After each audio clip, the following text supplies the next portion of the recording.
Le DaFresh Morning, c'est 104.5 tonnes de bonne humeur. Tous les matins sur Urban FM. La meilleure radio de la capitale. La meilleure radio de la capitale. Sur les 104.5 Urban FM, la station urbaine, on parle de sport. Elvis.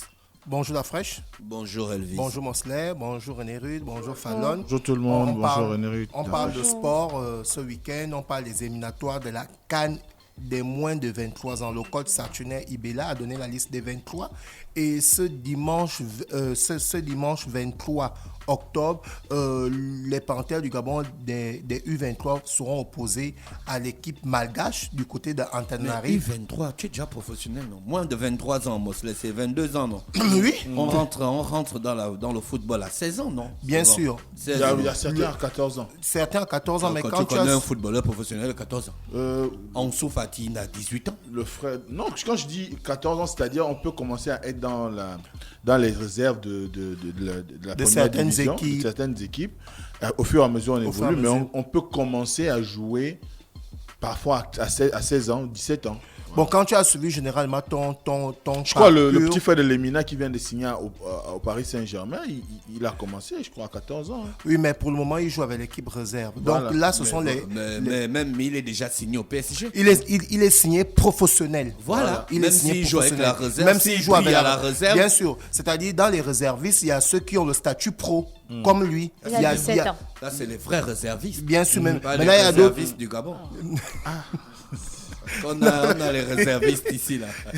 Non, après, quand le sélectionneur donne, par exemple, une liste de 23 joueurs, après, il met 5 ou 6 en réserve. C'est pour dire qu'en cas de blessure des 23 qui ont été présélectionnés, le réserviste peut remplacer. Donc, pour ces éliminatoires de la CAN des U23, le Gabon sera opposé à Madagascar du côté d'Antananarive ce dimanche 23 et le match retour va se jouer le 29 du côté du stade de Franceville. Donc on espère vivement que les poulains du coach Saturnin Ibela vont aller faire un résultat positif ce dimanche 23 octobre du côté d'Antananarive et pourquoi pas remporter le match qui va se jouer le dimanche 29 du côté du stade de Franceville. Nous allons rester toujours dans le football pour parler de la rencontre qu'il y aura avec le ministre de la Jeunesse des Sports, Jarry, le ministre de la Jeunesse des Sports, qui va recevoir aujourd'hui à 15h 5 fédérations en conformité avec le cahier de charge de la réforme olympiade. Donc le ministre des Sports aujourd'hui qui est en train de lancer les activités sportives de part et d'autre et qui n'aménage aucun effort pour que évidemment ces différentes disciplines puissent non seulement bien se préparer mais pourquoi pas aller dans le professionnalisme et toujours dans les rencontres du ministre de la Jeunesse des Sports, M. Franck Guéma, qui va recevoir toujours aujourd'hui à partir de 15h30 les dirigeants des clubs de première division et de deuxième division dans le but de peaufiner par rapport au démarrage du championnat national de football qui va débuter le 29 octobre.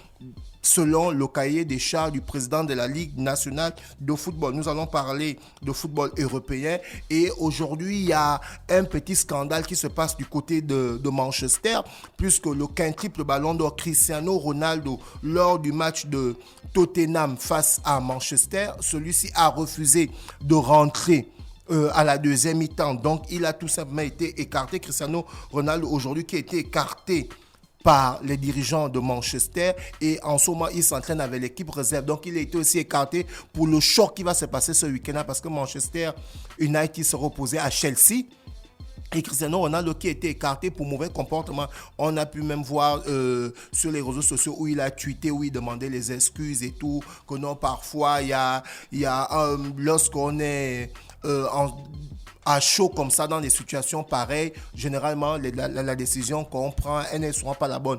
Mais après, c'est pas pour maintenant ce comportement de Cristiano Ronaldo. On se souvient que cette année, au moment du mercato, les dirigeants de Chelsea ont voulu de Cristiano Ronaldo, mais c'est le coach Thomas Tuchel qui a été viré, qui a dit non, Cristiano Ronaldo c'est un joueur qui impacte beaucoup dans des équipes. Donc si son aura actuelle est positif, ça peut amener l'équipe très au haut niveau. Maintenant, si son aura est très négatif envers certains joueurs, ça peut permettre que le club, les joueurs ne se sentent pas bien et du coup, ça va déstabiliser le groupe. Et on a pu le constater pour ceux qui suivent Manchester depuis le début de saison que le coach de Manchester a commencé à faire jouer Cristiano les bouts de match. Il rentre à la deuxième mi-temps et bien Manchester est en santé parce que Manchester a battu Arsenal. Là, ils ont battu Tottenham et ce week-end, ils seront opposés à Chelsea. On reste toujours du côté de l'Angleterre pour parler de la légende Steven Gerrard qui a été viré de Aston Villa pour mauvais résultats. Donc, c'est une ancienne légende de Liverpool qui entraînait d'abord du côté de l'Écosse. Ensuite, il a pris Aston Villa, mais il a été viré du club parce qu'actuellement, il n'y a pas de bons résultats. On continue toujours dans le football pour parler de la signature du jeune franco-gabonais.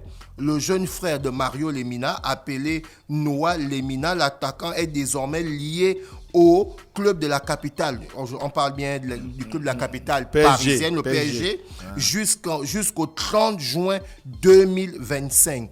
Maintenant, est-ce que les dirigeants de la Fédération gabonaise de football et Patrice Neveu vont aller rencontrer ce jeune attaquant pour le persuader de venir jouer avec l'équipe national du Gabon parce qu'il a la double nationalité et aujourd'hui on a Aubameyang qui est en train de partir à la retraite, on a certains joueurs qui sont dans la trentaine, donc on a besoin de ces jeunes joueurs pour revenir en sélection nationale pour évidemment permettre que le Gabon continue à avoir de ces grands joueurs. Donc on espère vivement que le coach Patrice Neveu et les dirigeants de la Fédération gabonaise de football vont aller rencontrer le jeune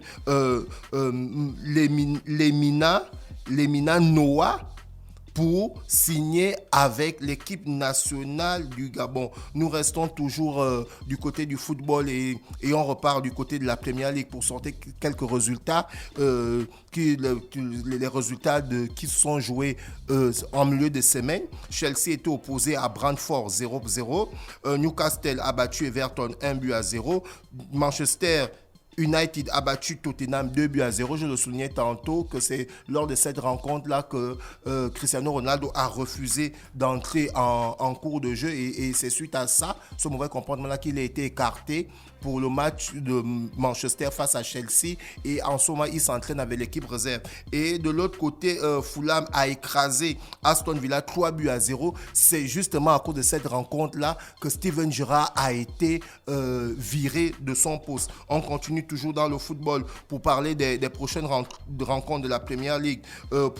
Comptant pour la 13e journée, Nottingham Forest sera opposé à Liverpool. Everton va croiser le fer face à Crystal Palace. Manchester City sera opposé à Brighton et évidemment le choc du côté de la Premier League, c'est Chelsea Manchester United et Chelsea face à Manchester United. Chelsea face à Manchester United. Et tu sais qui est à Chelsea, non? Bien sûr, Pierre-Emerick Aubameyang. Mais il joue même pas tous les matchs. Non, mais après... Tu as déjà expliqué ça combien de fois ici? Après, Chelsea a beaucoup de joueurs, comme je disais. Le coach est en train de faire tourner l'effectif. Parce que, je l'ai souligné ici, d'Afresh, il y a le Boxing Day en Premier League. C'est-à-dire, pendant le mois de décembre et la Saint-Sylvestre, pendant que d'autres championnats sont en repos, ça joue en Angleterre. Donc, si tu commences à user tes joueurs avant le Boxing Day, mais quand le Boxing Day arrive, les joueurs sont gazés. Donc, pour un entraîneur de Premier League qui s'y connaît, qu'est-ce qu'il fait? Il fait une rotation au niveau des joueurs. On va faire un tour du côté de la Liga pour penser à Chris Dacreuzi, Barcelone, qui a remporté son match face au Sous-Marin jaune 3-0 grâce à un doublé de Lewandowski et un but de Ansu Fati. Donc, Barcelone, Ansu Fati. Les Sous-Marins jaunes, c'est qui? Le Sous-Marin jaune, c'est Villarreal.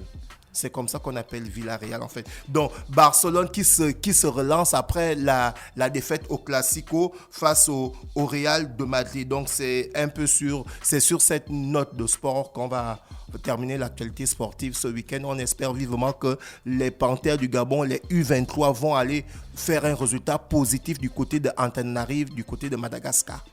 Merci Elvis avec nous ce matin sur les 104.5 Urban FM, la station urbaine dans le Da Fresh Morning. On va profiter de faire un big up spécial à Laetitia Mebalé qui est conseillère du ministre au ministère des Sports. Restez connectés sur le Da Fresh Morning, le réveil matinal de la capitale. On va retrouver Mosley juste après le titre de Black Bonnet. Le Da Fresh Morning, c'est 104.5 tonnes de bonne humeur. Tous les matins sur Urban FM. La meilleure radio de la capitale. La meilleure radio de la capitale.